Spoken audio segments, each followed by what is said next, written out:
Et donc le principe du mariage, c'est le lignage, c'est la transmission du nom et du patrimoine à l'aîné, et puis la biologie et l'économie. On fabrique des enfants pour faire tourner, encore une fois, l'exploitation agricole, il n'y a pas de salariat.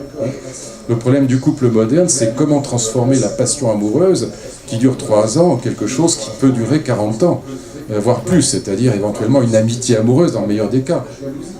Quand on va installer en Europe le mariage d'amour, qui va vraiment devenir la règle seulement après la Deuxième Guerre mondiale, eh bien les produits de l'amour, c'est-à-dire vous, sont aimés.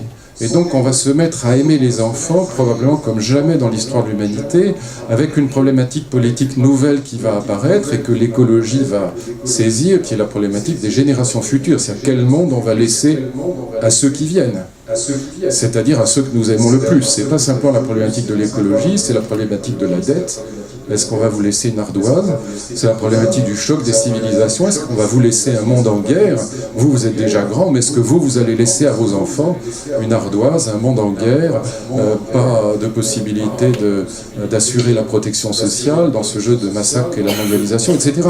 Et donc toutes ces questions-là vont se regrouper autour d'une problématique nouvelle qui est celle des générations futures, c'est-à-dire au fond celle de la jeunesse.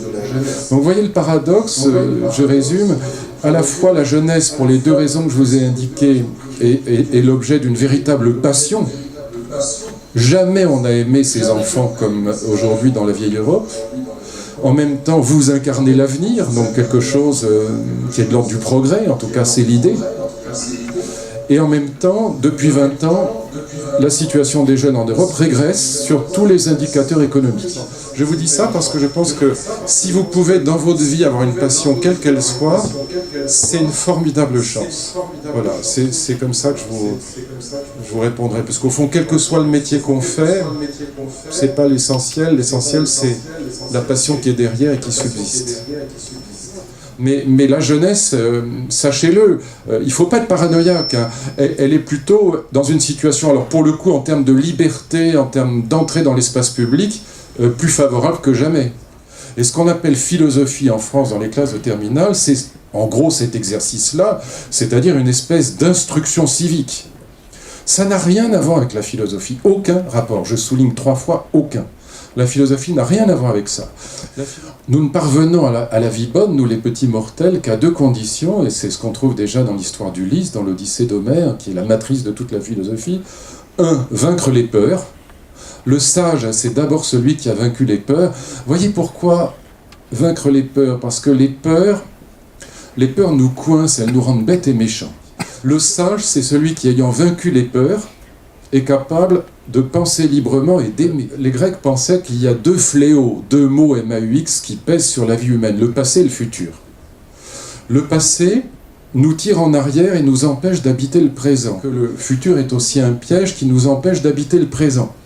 Si vous y réfléchissez, c'est ce que disait Sénèque dans les Lettres à Lucilius, un des grands stoïciens romains du 1er siècle. Il disait ceci, il disait « À force d'habiter dans le passé ou dans le futur, nous manquons de vivre, disait-il, nous n'habitons jamais le présent. Pourquoi?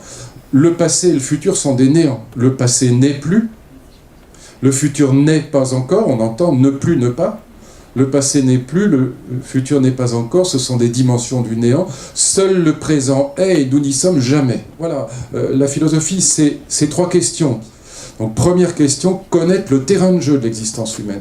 Deuxième question, c'est la question de la morale et de la politique, quelles sont les règles du jeu? Troisième question, qui est la plus importante, c'est la question du but du jeu.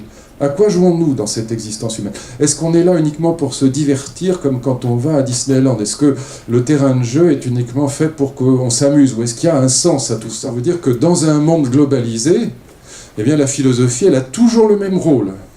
Qu'est-ce qui donne du sens à nos vies aujourd'hui? Qu'est-ce qu'une vie bonne aujourd'hui? Qu'est-ce qu'une vie bonne pour ceux qui vont mourir? Et j'insiste sur la question de la mort, parce que ça veut dire que on a un espace limité. Nous sommes des êtres finis dans le temps et dans l'espace. Et donc, on a un temps limité, un espace limité.